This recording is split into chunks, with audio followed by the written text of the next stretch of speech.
Let's go! Graduation season na naman mga kago-negosyo. Congratulations po sa mga estudyanteng magsisipagtapos ngayong taon. At dahil dyan, sagot namin ang umaga ninyo.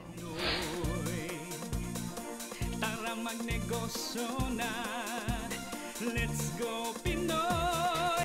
Kung sa business kayo ay may success, kung ang ideya nyo'y truly the best, kung hanap ninyo ay yung Siyempre, hindi mawawala sa okasyong ito ang mga graduation picture. Kaya't makipagkwentuhan tayo sa prime photographer at young entrepreneur na si Sander Angeles ng Edge of Light Studios. And after long years of studying hard, you deserve a treat, graduates. Pero huwag kayong mag-alala, hindi ito mabigat sa bulsa. Let's eat all we can sa kutsina, ang kusina ni Kambal. All that and more, kaya umpisa na natin. Let's go! We want the best for you mga kago-negosyo. Kaya naman for your graduation picture, hatid namin ang master photographer sa likod ng mga sikat na magazines at brand campaigns ngayon. Lika na! Puntahan na natin si Mr. Sander Angeles. Sir Sander! Hi. Sir, kamusta po? Magandang araw po sa inyo. Bago po ang lahat ng mga glitz and glam sa inyong pong buhay. Sino po ba si Sir Sander bilang bata? Medyo mahirap kasi sa ibang bahay ka nakikitira. Talaga, sir? Oo. Kasi I live with my tita kasi doon kami dinala ng nanay ko kasi OFW siya. Siyempre, yung rules nila yung kailangan mong ano eh. So nakikipakiusap lang yung nanay ko na alagaan kami. So ngayon ko lang nare-realize na maganda pala yung pinagbunga nun. Akala namin sobrang inaapi kami. Yung pala, it turns out, yun yung magbibigay sa akin ng sipag at tiyaga. No? Doon ako natuto. Ang mountaineering ang first love ni Sander. Dahil sa activity na ito, natutunan niyang walang imposible at naging matatag. Nahanap din niya ang sense of belongingness na nag-complement sa pagiging malayo ng kanyang ina. Okay, ngayon pag-usapan natin yung photography. Okay. Kailan kayo sir na-fall in love sa photography? Ang nangyari, nung nagka-college ako sa advertising course, we have photography subjects. Pero hindi yun yung reason bakit natuto ako mag-shoot. So, yung isa kong kaibigan sa mountaineering nakapag-apply sa isang Pinoy photographer from New York, nag-set up ng studio dito. Hindi niya na matuloy yung apprenticeship niya. Sabi niya, pare, subukan mo. Sayang eh. Nung pumasok ko dun sa studio, sabi ko, bang mundo to ah. Sabi ko na nung may-ari, si Dojo Palines, sabi niya, kalimutan mo lahat ng natutunan mo sa eskwelahan. Iba tong gagawin natin. So I was able to learn how to shoot, develop film, process colored films, colored transparencies, print pictures. Wow! I was able to learn how to drive dahil sa kanya, kasi ako rin yung messenger. And ang allowance ko lang noon, 100 pesos a day. Kakaliwa! Excuse me po, boss, baka gusto niyo pong tubig? Umalis ka dyan! Medyo oily na ho kayo eh. Mamaya, nagsushoot Alam niyo pa naman po, kami. oiliness is next to ugliness. I want him to take my photos. Oh, sir, narinig niyo, sir. Customer's always right. Mag-out of town mo na ho kayo, ha? Pahinga ho kayo. Pa-facial po kayo, sir, ha? Okay, lift up your chin. And then just say, ha ha ha ha ha. Oh, nice one, nice one. Very good, Sander. Ha? Dahil dyan, ito ang Salamat po. allowance. Oh, wow, salamat po, sir. Pakidala yan doon sa mga modeling agency. Apo. Okay? Sir, madami-dami Ngayon na. po yun, sir, no? Okay. Mga modeling agency. Sige po. Ingat po, sir. Salamat po sa 100. Ano yung pinaka-unforgettable niyong photoshoot? Yung naaalala niyo talaga na tumatak sa inyo? I guess one of my unforgettable is yung first FHM calendar with Asunta De Rossi. Bago siya manalo ng Best Actress na sa FAMAS. Bilang artist at professional photographer, marami siyang gustong gawin. Pero mas pinili niyang alamin ang kanyang niche at mag-focus dito. No wonder he is now the master photographer. Meron po ba kayong ibang interest, sir, aside from photography? Before I left for New York, I was based in New York for almost 5 years. Nagdidirect na ako ng commercials. Nagdidirect na ako ng music videos, and then medyo na-awardan yung iba ng Best Direction. So I wanted to further my skills sa directing. So I went to New York to study film. Sir, kayo ba meron pa kayong gustong matutunan sa photography? Actually, nung pagbalik ko nga, para akong nag-uumpisa pa lang uli eh. Kahit ang tagal ko na sa industriya, parang feeling ko nag-uumpisa pa lang uli ako.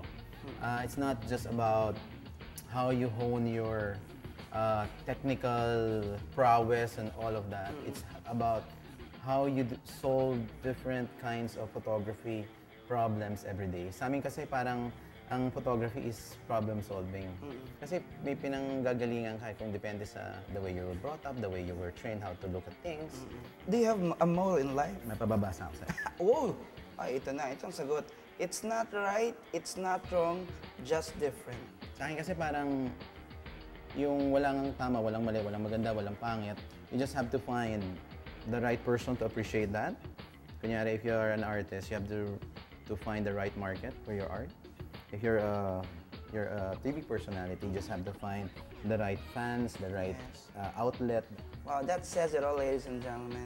Magbabalik tayo at pag-uusapan naman natin ang negosyo ni Sir Sander sa pagbabalik ng SME Go, powered by Go Negosyo. So, okay yun, sir, ha? So, gusto niyo makita, sir, yung tattoo ko? From skill to business. Paano nga ba naging negosyo ang hilig ni Sander sa photography?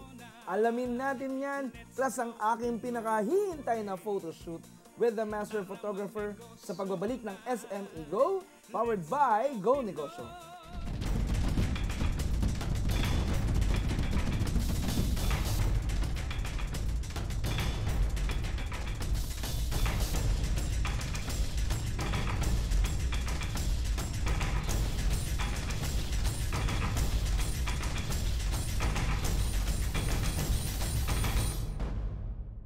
Kung sa business kayo ay may success, kung ang ideya nyo'y truly the best, kung hanap ninyo ay isang kasosyo, let's go, let's go, let's go! Ready, Betong? And... nakalabas ang hips ng konti, oh. Yan! Kaya po may kwento po. Correct. Serious, mala GQ. Stand up straight. Yan. Good. Look away. Yan. Panalo. Parang animal ho ang dating. Sir Sander, paano niyo po nalaman na okay na negosyo tong photography? Nung nag-umpisa ako, nakita ko na yung mga ginagawa ng boss ko, no? Nakikita ko yung mga cost niya. Pag naniningil siya ng kliyente, no? Alam mo ba yung mga portrait nila Ayala? Yes. Nila Jaime de Sobel de Ayala, Yung mga nakasabit sa mga... Oo, yun ang ginagawa namin dati. So, bawat isa nun, nag-charge siya ng mga 10 to 15,000 isang picture. Wow. So, imaginein mo, ilan ang board of directors ng Ayala Corporation, sabihin natin mga nasa 20. So, times 15. Sa isang araw, kumikita na siya ng limpak-limpak na salapi. Pwede ko palang gawin. Pwede ko ibuhayin yung sarili ko sa pagiging photographer. Kayo ba, sir, masasabi niyo, sir, na kayo po yung naging entrepreneur noon pa? Bata pa kayo o naging entrepreneur siguro kayo hindi ngayon? ko lang alam. Ang alam ko na maganda siyang business dahil nga yung boss ko, businessman, ang laki ng kinikita niya. Sa akin naman, ginawa ko siyang art. At the same time, nag-grow yung business because I have the passion to do my art. Nung nagsisimula kayo, ano yung hindi niyo malilimutan? Madami bang challenges? Dahil hindi naman ako mayaman eh. So, nag-start ako, nanghiram ako ng pera para makabili ako ng medium format camera, which is yun yung professional camera dati. And then, tuwing mayroon akong trabaho, sisave ako at least mga 30-40%. Itatabi ko yan for my equipment. May mga challenges pa ba kayong kinakaharap ngayon? Marami na nakakapasok sa business. You have to be competitive. Sir, kayo po may future plans pa ba kayo for your studio? Ngayon, nagda-diversify na kami. Gumawa na kami ng print production company. Para siyang TV production. Kami nga lang, print. Meron na kaming modeling agency which is also in line with the business. Ngayon meron na tayong Elite Manila. Tapos nagtayo rin kami ng school. It's called the Fashion Academy Manila. Lahat ng skills para makapag-shoot ka. Hair and makeup, modeling, photography, and fashion styling. So as ngayon, we are planning to put up another company Di ba sa video, sa TV, merong post-production. Yes. Meron din naman kaming post-production for print. Sir, advisor sa mga nanonood ngayon na gusto ring pasukin yung gantong klase ng business, ano po yung maipapayo ninyo sa kanila? Malaki kasi ang photography. Malaki ang range niya, no? You just have to find the specific discipline that you wanna get into. Ang dami, no? May kanya-kanyang discipline yan. And then you have different equipment and investments for each discipline. So, ang unang-una kong advice, you have to decide what kind of photography you wanna do. And then, master that. Malaki lang yung investment. This cost mga $3,000 US, just the body alone. 3,000? Ang kano po yun? Hindi ko rin alam. Kaya ako nag-fine arts eh. It's good to be a jack of all trades, but it's best to be a master of one.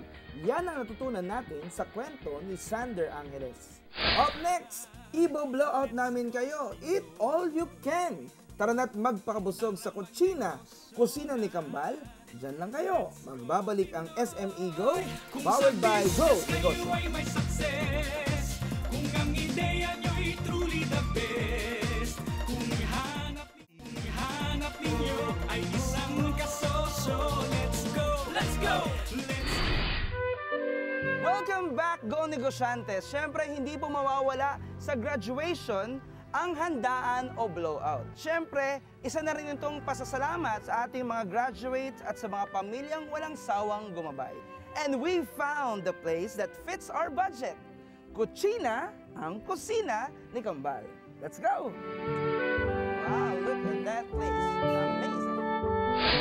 Ma'am Irma! Welcome! Hi, ma'am. Naku, welcome po. Welcome din po sa inyo. Ma'am, welcome po sa aming show. Ay, ito na po, ma'am. Mukhang marami-rami po ito. Ready na, ma'am, ha? Can't wait to eat, ma'am. Pero, ma'am, doon muna po tayo. Ma'am, kwentuhan muna po tayo doon. Yung negosyantes, gusto ba ng Eat All You Can Resto na swak sa inyong budget? Aba, kilalanin muna natin ang owner ng kutsina, ang kusina ni Kambal, Miss Irma San Miguel. Ma'am, syempre gusto muna namin kayong kilalanin. Kamusta ba man kayo nung kayo po ay lumalaki? Simple lang ang pagkabata namin. Pero ang natatandaan ko lagi, showered kami ng aming parents with love and attention. At saka mga musicians kasi ang mga parents ko rin. Miss Irma came from a family of artists. Bata pa lang siya nakakitaan na ng ama ng enterprising skills. Pero inyo 6 years old pa lang nagtitinda na ng candy at pinya. At dito naman sa aming maliit na restaurant, mapapansin nyo ang daming mosaic pieces. Gawa ng father ko yan lahat.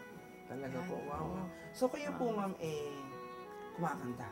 Hindi ako kumakanta eh. So anong line of music po, ma'am? Nagpapiano ako. Papiano. Oo.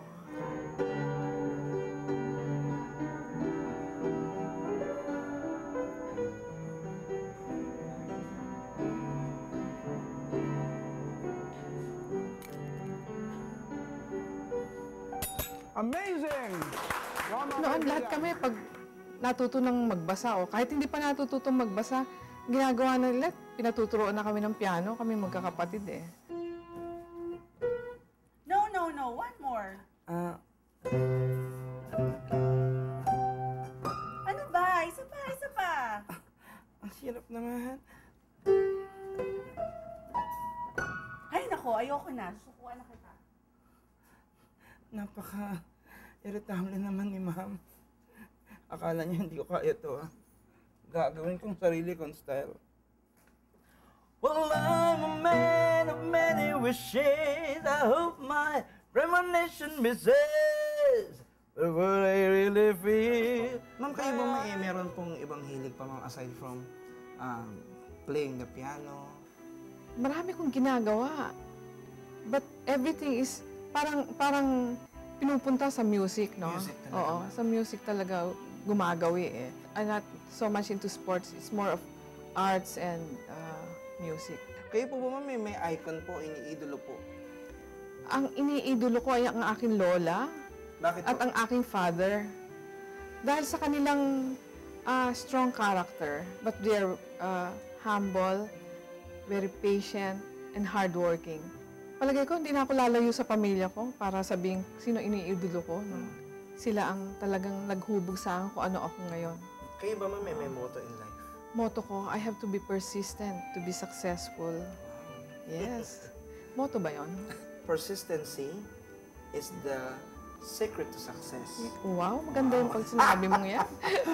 Nagulat nga din po ako sa sarili ko. Nasabi ko po yun. Sa aming pagbabalik, alamin kung paano mag-handle ng food business. Titikman din natin syempre ang mga luto sa kusina ni Kambal. Kaya tutok lang dito sa SME Go, powered by Go Negosyo.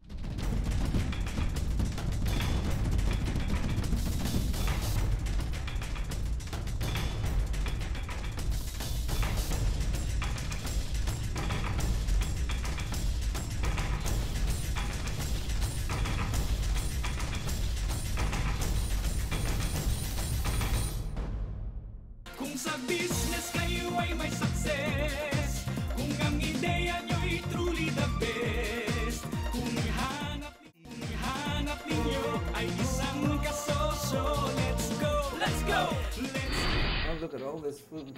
Itutuloy pa rin natin ang kwentuhan. Kasama pa rin si Miss Irma San Miguel, ang owner ng kusina ni Kambal.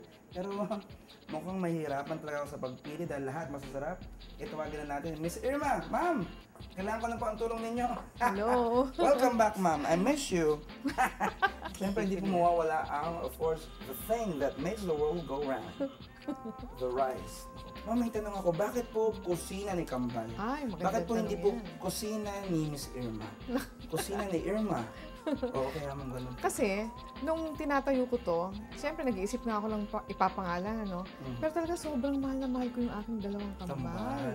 So sabi ko, I'd dedicate my company to my Your daughters. beautiful daughters. So, syempre ito po, ma'am, ay Ayan ang lumpiang hubad. lumpiang hubad. Oo. Dahil po, kaya po hubad, wala pong wrapper. Siyempre, maraming naghahanap ng fish sa ating mga buffet, ano? At syempre, ito po, Manok. manok. Oo. Inihaw na manok. Inihaw na manok.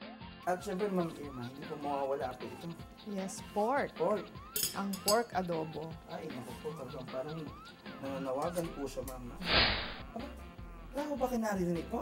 Parang may tumisip po sa klono. Nananawagan. Ay, yung kare-kare po. Ay, naku po, ang kare-kare, ma'am. Sabi kayo na po hunang kinakausap po ako, hindi ko lang pinapansin na balita ko, ma'am, ha? May malayo na po ang narating po nitong kare-kare Ay, po oo. ninyo dahil feeling ko po ito ay award-winning. Ay, Totoo po oo. ba yun, ma'am? Oo, last year na-awardan kami ng best kare-kare. Wow! Oh, grabe, ma'am. I can't wait na po, ma'am. Gusto ko na pong tikman po ito. Sige. Ay, naku, ma'am. At syempre, huwag kalilimutan, hindi kumpleto ang kare-kare kung wala ang Alamang. ma'am. Ang sarap. Pero ingat lang sa pagkuha dahil minsan, napapasobra mo, masayang eh. Ano naman po ito, ma'am? may goto. Wow! Goto. Ay, Ah. grabe. Oh, look at the creaminess and the richness of this. At syempre, ma'am, meron din tokwa. Oo, syempre, kapartner ng goto. Oo, naku, you can never go wrong without tokwa and everything. This is some kind of finger looking good. Yes, mini turon. Ma'am, samahan niyo na po, ma'am, ako. Upakan na po natin itong kinuha ko, ma'am. Pero ma'am, ha, akin lang po ito. Oh, let's go na, ma'am. Dito na po tayo. Ma'am, ito na po. Excited na po, ma'am, ako talagang kainin ito. Pero bago yan, ma'am, di ba kayo po dating head po ng marketing? How do you market po itong kusina ni Kambal? Kami, word of mouth lang, okay na. Dahil syempre, pag may punta rito, kumain, kukwento sa kaibigan, sa mga kamag-anak. Dito, Yun na, pupunta ma'am. sila dito. May flyers na rin kami, Flyers. ng mga kung ano-anong promotions. Halimbawa, na-invite sa mga shows. May market tong kusina ni Kambal. Excuse me, can you please read these flyers, please? Ayaw? Ay, ito, excuse me, pakikuha na... excuse me, miss, you're so beautiful. Ayaw? Pogi, ate, pakikuha na... Busy kami. Busy? Naglakad lang busy? Excuse me, flyers, oh. Hindi na, sige na. Kailangan ito para... Basahin mo naman. Ayaw mo, ha? Sabi ko nung... Kunin mo itong flyer ko. Hoy! Karamihan ng mga pagkain dito sa kutsina ay family favorites ni Miss Irma at pumatok naman sa panlasa ng taga Marikina. Ano naman po ang future plans po ninyo? for your company? Okay. We continue to cater. We plan to continue improving Cucina, serving more choices. And we are also now trying to be a distributor of some food items also. Yan. Ang kusina ni Kambal ay nakapagbigay hanap buhay sa 50 empleyado. Wow! Kumikita na, nakakatulong pa. Yung mga nanonood po ng Go Negosyo, ma'am, may mga iba po dyan, nagbabalak din magtayo ng ganitong klaseng negosyo. Ano po yung advice na ibibigay ninyo? Ang unang-una ay dapat passionate ka sa food. Alam mo yung masarap. Alam mo yung may quality. Kasi tayo, depende sa taste natin no? Alamin mo rin yung market mo. Ang food, isa yung sa pinakamadaling i-promote. Patikim mo lang, na-i-market mo na yung food mo. Masarap. Speaking of patikim po, mamaya, pwedeng tikman na po natin ito. At husgahan na natin. Ako, kagaya nga sinabi, na-awardan ang Cucina ng Best Kare-Kare nung last year po, ma'am. Last year. Yan, tikman natin. Kaso po ito.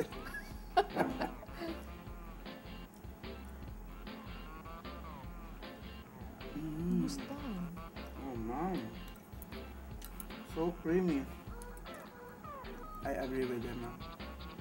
No doubt at all. Ganito ako sa iyo, sa inyo. Pagkatapos naman manood ng Go Negosyo, diretsyon agad kayo dito. Hindi kayo isisisi. Ang sarap ng fish. Nakakasi pong fish, ma'am, to. Cream dory yan. Dory, ma'am. Ito, ma'am, yung Explorer. Let's be right back. Ma'am, thank you, ma'am. Go Negosyantes! Maraming salamat po sa pagsama sa amin ngayong araw. Sana na-inspire at natuto kayo ng mga business tips mula sa mga kwento namin ngayong umaga. Siyempre, hats off graduates! Ako po si Amazing Betong Sumaya at ito ang SME Go powered by Go Negosyo. Congratulations! Woo! Truly the best. I want to be a talk show someday. Pwede kang mag-zoom. Sa tagyawat, yung mga ganun. Oh my God. Buti wala po.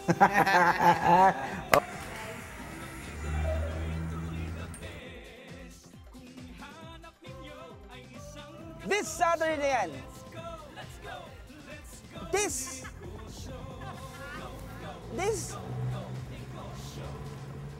Saturday na yan. This Saturday na yan.